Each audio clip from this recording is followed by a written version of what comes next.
Cuando un grupo de aventureros se adentra en una mazmorra, necesita algo más que su valor. Necesita reglas que la acompañen, porque hoy en las pantallas, manuales de reglas de Dungeons & Dragons, cuarta edición.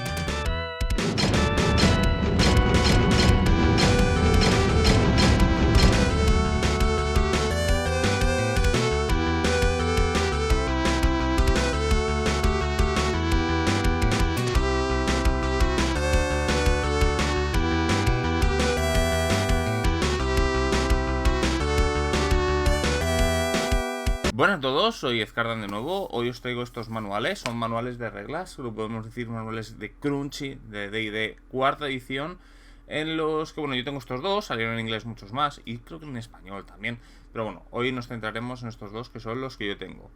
Poderes marciales y la boda de los aventureros. Empezaremos por poderes marciales. El Martial Powers, como se llamaba en inglés, era parte de la línea de Powers, de los cuales sacaron varios. Sacaron el de magos, bueno, el de hechicería, o el de magia, el Magic Power, el Natural Power, o el Primarial Power, creo recordar, el de Psiónica, y sacaron un segundo de poderes marciales, porque ese se quedó un poco corto. Venían a expandir un poco las ideas de las clases del básico. Aquí se centran en las marciales, obviamente en el de magia pues se centran en cosas como el bardo, el mago, el hechicero. En el de divino se centran en los clérigos, en los paladines, en los invocadores. En el de primogenios el druida, el bárbaro. Cada uno tiene 4 o 5 clases en los que intenta darle más reglas y nuevas sendas para poder jugar. Son libros que son realmente interesantes, y si le vas a dedicar mucho tiempo a D&D cuarta y vas a jugar mucho, es bastante útiles. Yo tengo y traduje para mi propio grupo casi todo el manual de poderes primigenios, porque yo lo jugar en Darsan consideraba que era muy importante. Mi intención era traducir también el de Psiónicos, pero al final, como la campaña la terminamos dejando, pues como que no tuvo lugar. Y de hecho fue leyendo, al traducir el manual de poderes primigenios, cuando me di cuenta de muchas de las virtudes que tenía el diseño de cuarta. Lo que pasa es que, vuelvo a decir, estaban mal implementadas, porque sabían lo que querían hacer, que es que tú tuvieras muchas decisiones y que sintieras que podías jugar de formas distintas según tu clase, aunque subiendo dentro del mismo rol, todos los protectores, todo el rol de protector, tanque, vendrían a funcionar de forma similar, proteger a los compañeros de los daños, pero tenían submecánicas diferenciadas. Lo que pasa es que quizás no tanto. El propio sistema de Dungeons & Dragons, cuarta edición, por supuesto, anquilosaba y un poco el pasado, aunque es decir que esta edición rompe mucho con los estereotipos del pasado. De hecho, crean algunos elementos como el pícaro moderno, o el ranger moderno, o incluso el druida moderno, que más basado en lo que podemos ver en juegos como World of Warcraft. Esto sí que es una inspiración en el videojuego, pero bueno, eso sería para hablar en otro motivo. Bueno, en otro momento. Pero en fin, ya os digo, esto lo que nos dan son opciones adicionales y cosas que nos pueden interesar a nuestros artistas marciales. Y creo que tiene cosas muy interesantes. Lo primero que tenemos es la introducción de qué consiste este libro, y a continuación nos habla del guerrero. Nos va a expandir el guerrero hasta su máximo esplendor, dándonos 2 clases nuevas de guerrero, en el que incluye ¿cuál era? El camorrista y el guerrero de la tempestad, que básicamente funcionan de forma ligeramente distinta. El camorrista funciona más con armas improvisadas, creo recordar, y el guerrero de la tempestad pues utiliza actitudes un poco más mentales, ¿no? Tiene algo más que parecen magia. No significa que solo pueden usarlo ellos, pueden usarlo cualquiera, pero todos estos poderes tienen unas ciertas ventajas habitualmente si tienes de la clase adecuada. Aquí tenemos otra de estas ilustraciones que a mí, particularmente el arte de cuarta, creo que está bastante bien inspirado. Y después tenemos pequeños cuadros de trasfondo. Una cosa que se quejaron de cuarta, con razón, es que apenas había trasfondo. Pues estos libros nos van a meter en trasfondos de estas clases, porque todas las razas serían guerreros, cosas que usan hacer los guerreros, maestros, artes marciales, lugares donde entrenarse, dioses típicos de los guerreros y un montón de cosas. Pero ya os digo, básicamente, como podéis ver, es un listado enorme de poderes hasta nivel 30, que, bueno, puede o no llamaros la atención o gustaros. Es parte del diseño de cuarta, es una de las cosas que a mí no me terminan de gustar, porque tiene un montón de poderes pequeños que apenas tiene una distinción, muchas clases se parecen, en lugar de hacer cosas como lo harían en 13 Age, que es claro, vuelvo a repetir, es que parte del equipo de esta edición estuvo luego implicada en 13 Age, cuando no les dejaron hacer en quinta lo que ellos pretendían, hicieron este juego. Bueno, hicieron 13 Age y entonces cogieron todo lo bueno de aquí y lo multiplicaron. Porque aquí, repito, están aprendiendo y se le nota mucho. Y porque cada power es mejor que el anterior. Y el Poderes Marciales 2 es el único que sale. Bueno, aparte porque cambió la edición a Essentials. Probablemente hubiera habido un 2 de todas las demás. Es porque aquí ya había. En el 2 ya aprenden todo lo que aquí. Aquí viene a ser una expansión de poderes. Pero cuando tú te lees el Primigenios y sobre todo el Psiónico, descubres que tienen unas ideas de diseño que después van a empezar a implementar en el 2, después en Essential y después pues se las llevarán a 13 Age y algunas cosas las mantendrán en cuarta, y eso se nota cuando tú lees lo suficiente sobre esta edición, ¿no? Cuando profundizas suficiente. El problema es que, vuelvo a decirlo, es que profundizar en esta edición debido a los prejuicios que tiene y que es una edición en parte muy poco agradecida. Se juega mucho con tablero, los combates son muy largos, los encuentros, si bien son interesantes y entretenidos, bueno, son interesantes y desafiantes, no son muy entretenidos, está todo excesivamente mecanizado, está demasiadamente igualado, la matemática al principio está un poco rota, sobre todo a partir de nivel 10, pero después se va mejorando. Pero la matemática está muy pensada para no haber grandes desequilibrios. Los objetos mágicos también están pensados para ello, para que no haya nunca grandes desequilibrios.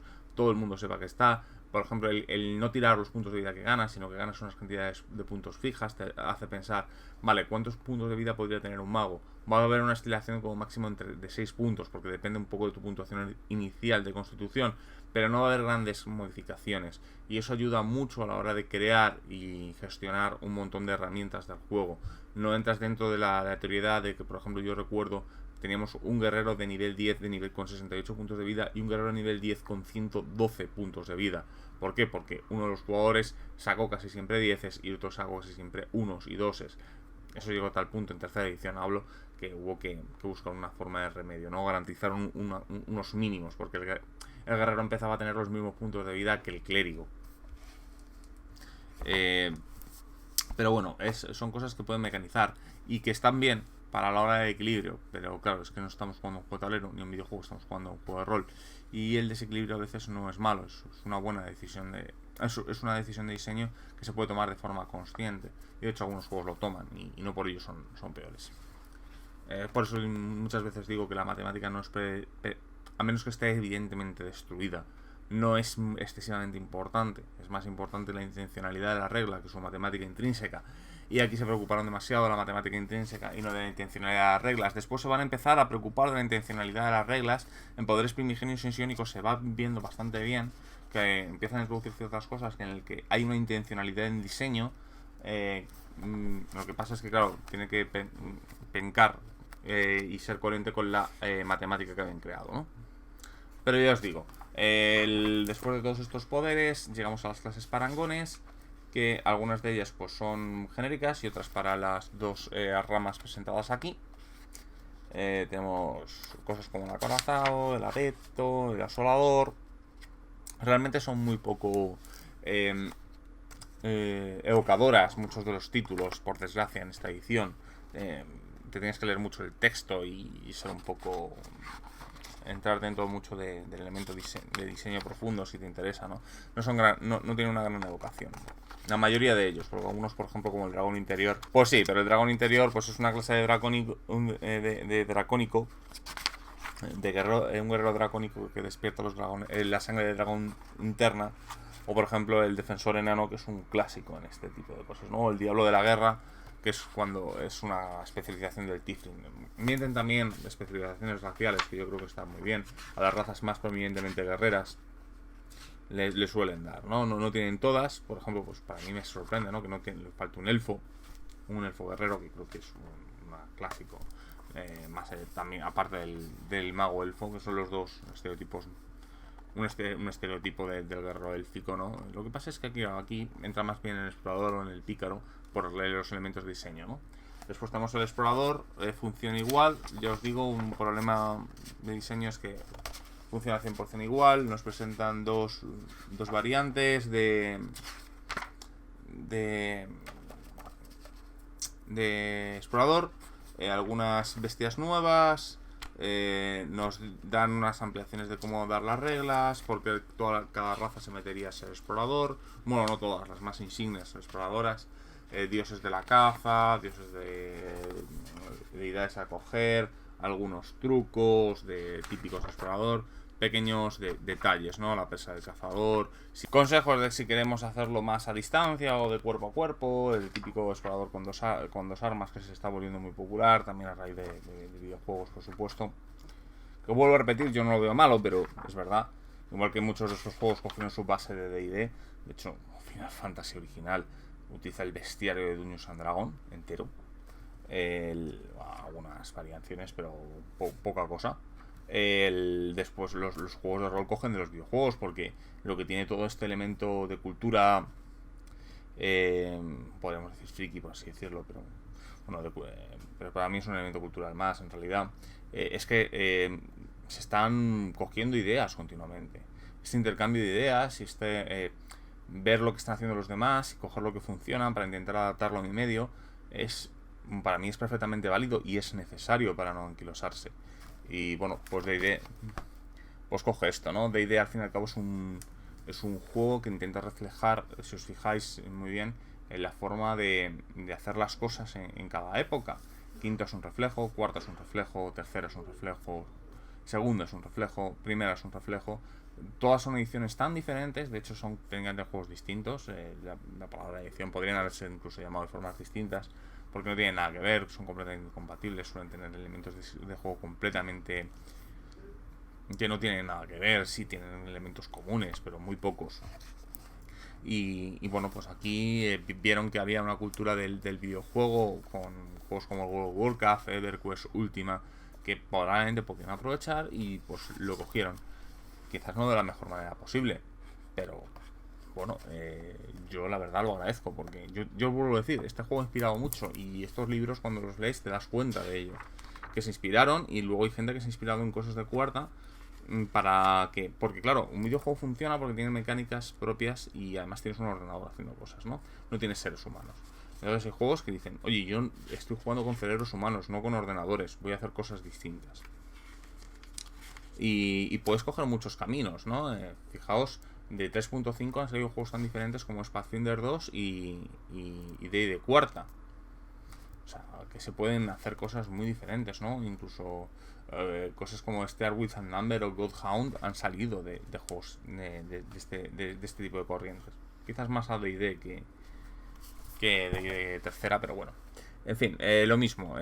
Clases de prestigio, algunas unas normales, otras que tienen algún prerequisito.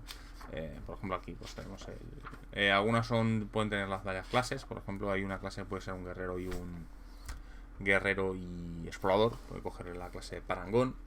Los pícaros, con esta nueva vertiente, ya no es tanto el ladronzuelo, sino que es una especie de combatiente que prefiere la agilidad y el subrefugio.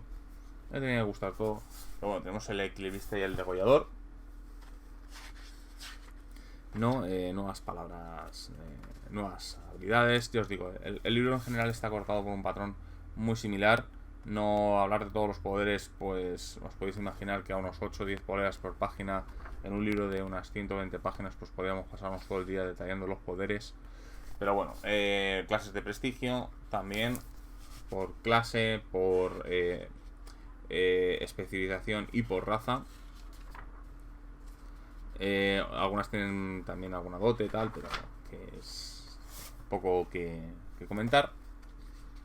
De forma adicional, y terminamos con el último capítulo del Señores de la Guerra, que es esta clase nueva que salió en cuarta, que viene a ser una mezcla de una especie de guerrero con habilidades de bufar y curar a sus compañeros. Es una clase muy rara, no es un... a ver, poderes marciales no todos son tanques, obviamente el guerrero es un tanque, el explorador y el pícaro creo que son golpeadores. y cosa que son gente que se dedica a hacer mucho daño a un objetivo, y este que es más bien un controlador, es personas que se dedican a ayudar a curar, a bufar o a debufear enemigos. Más bufar que debufear en realidad. Es más bien ayudar al grupo, ¿no? De alguna forma. No es tan bueno como un clérigo curando, por supuesto. De hecho, su cura es bastante eficiente, pero bueno, da una serie de ventajas a los jugadores que les ayudan a evitar daño y a hacer cosillas curiosas, ¿no? A mí no es una clase que me termina de convencer, no la he visto nunca en juego, también os puedo decir. Su estilo de juego no ha gustado técnicamente a nadie de los que he hablado. Porque para hacerte esto, pues te haces un paladín que tampoco es exactamente lo mismo. Es que es una clase muy rara. Tiene un rol especialmente raro. Tú, cuando estás buscando un personaje de apoyo, no buscas un tipo con una enorme espada, escudo y una armadura tochísima, ¿no? Para eso quieres estar más delante de la cosa. Pero bueno, las clases parangones, como el capitán, el brigadier, y también igual, con sus prerequisitos. Una vez terminado esto, vamos a entrar en opciones marciales, y en opciones marciales pues vamos a tener un montonazo de dotes nuevas que mejoran algunas de las cosas que hemos visto en este libro. Otras son más genéricas en general, pero lo que se dedican es a mejorar las habilidades y cosas que vemos aquí, y cosas del básico también, en todas sus versiones, en las épicas, en las parangones. Tenemos una serie de destinos épicos. Estas cosas que en el básico solo vienen dos. Aquí nos presentan nuevos destinos épicos, que es estas clases superiores que nos dan una serie de bonos pasivos a medida que vamos subiendo de nivel, y que después en nivel 30 pues nos dan la inmortalidad de alguna forma. No tiene por qué ser una inmortalidad real, sino que bueno, es un tipo de inmortalidad. Por ejemplo, el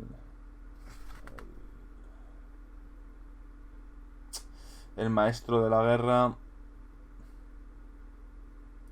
pues básicamente van atrayendo a los mejores comandantes, y a medida que muere un señor de la guerra, pues en su consejo sale otro, ¿no? Muchas de estas inmortalidades son más abstractas. Algunas sí que es verdad que son auténticamente propias de una inmortalidad. Por ejemplo, el combatiente inmortal es un tipo que no importa cuántos muera, siempre que hay un nuevo peligro en el mundo y necesita salir, pues sale a combatir, ¿no? Yo os digo, a mí este libro no me gustó. Iba a decir que me gustó, pero es falso, no me gustó. Me gustaron muchas de las ideas que salen aquí. Me gustó más los que van después, sobre todo el de Primigenios y el de Sionicos, creo que son mucho más completos. El de Primigenios, para empezar, viene una serie de deidades y ideas de aventura y orígenes, tal. O sea, este se nota que es el primero que sale nada más salir. Fue el que vimos en español. Había un segundo, el de magia también estaba previsto para salir en español, pero la publicación de Cuarta en España es una que tiene para mí muchos enigmas, porque se prometieron muchas cosas que no terminaron saliendo, como por ejemplo la tumba de los horrores de cuarta edición, y no sé, pues la rama Essentials, que salía, que no salía. Después, con la salida de quinta edición, se paralizó toda la licencia, decidieron tirar Devir por Pathfinder.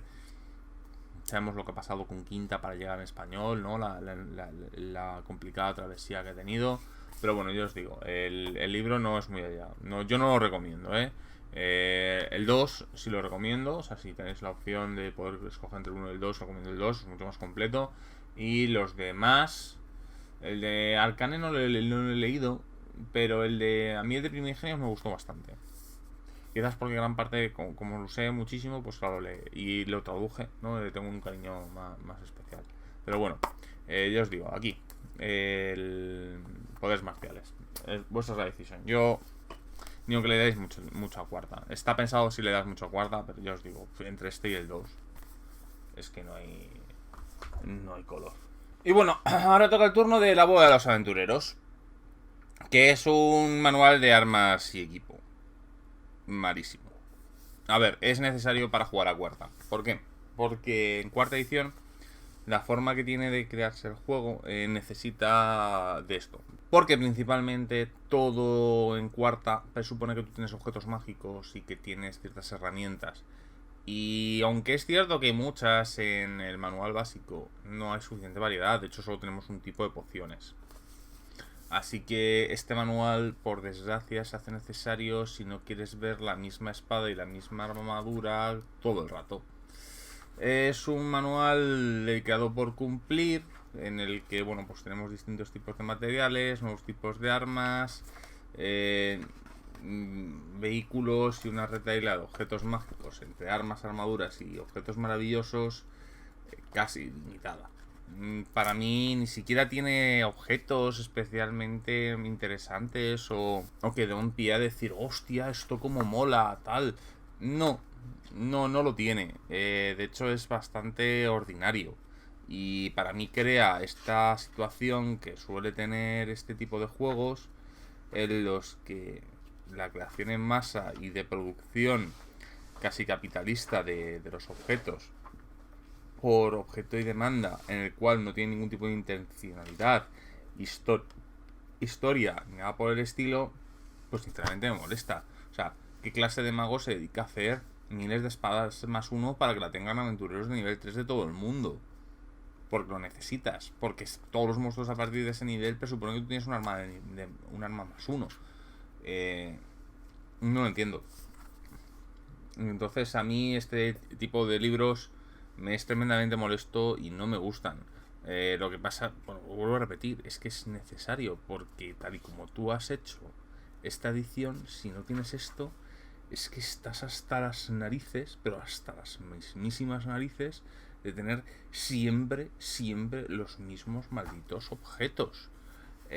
Y son 200 páginas de objetos mágicos, en el que tienes por 10 páginas de anillos, 20 de armaduras, en todas sus variantes, en todos sus niveles, tabla de objetos mágicos aleatorios, recopilaciones de objetos de los suplementos, bueno, que en este caso creo que es lo del básico de aquí, pero que es un coñazo insufrible.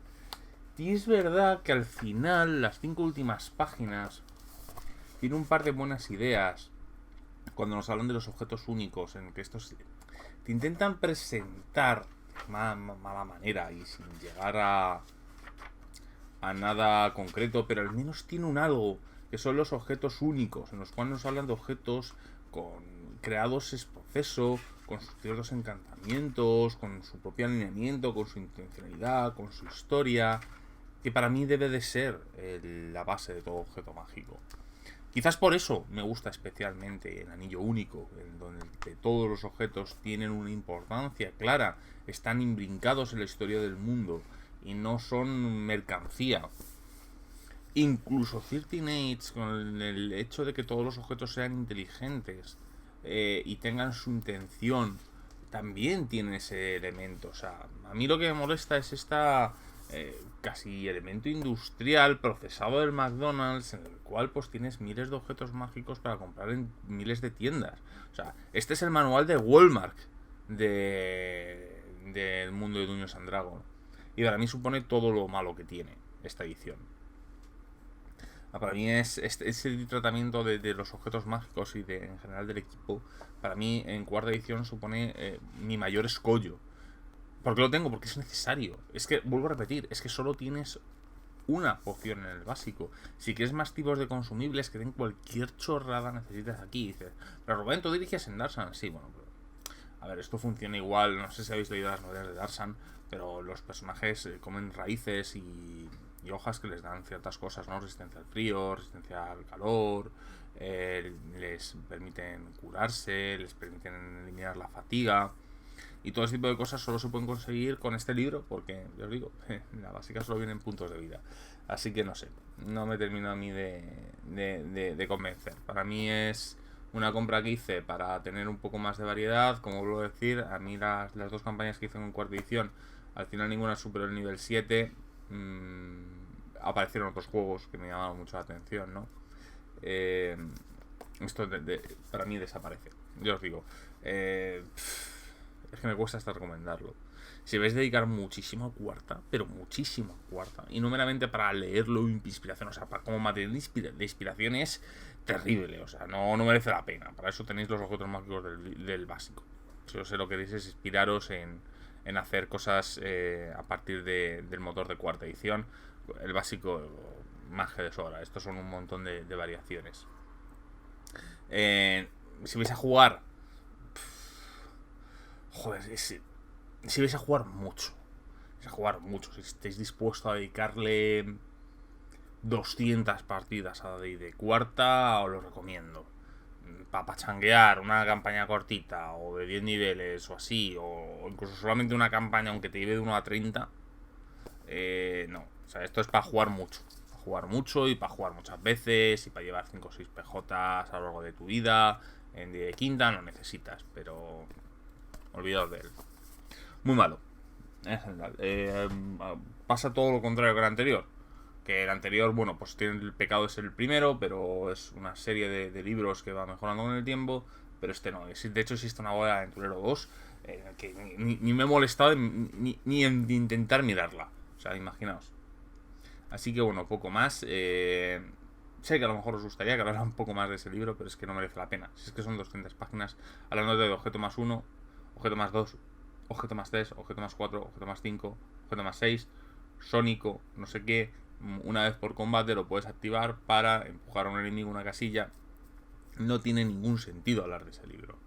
El siguiente vídeo seguiremos con de cuarta.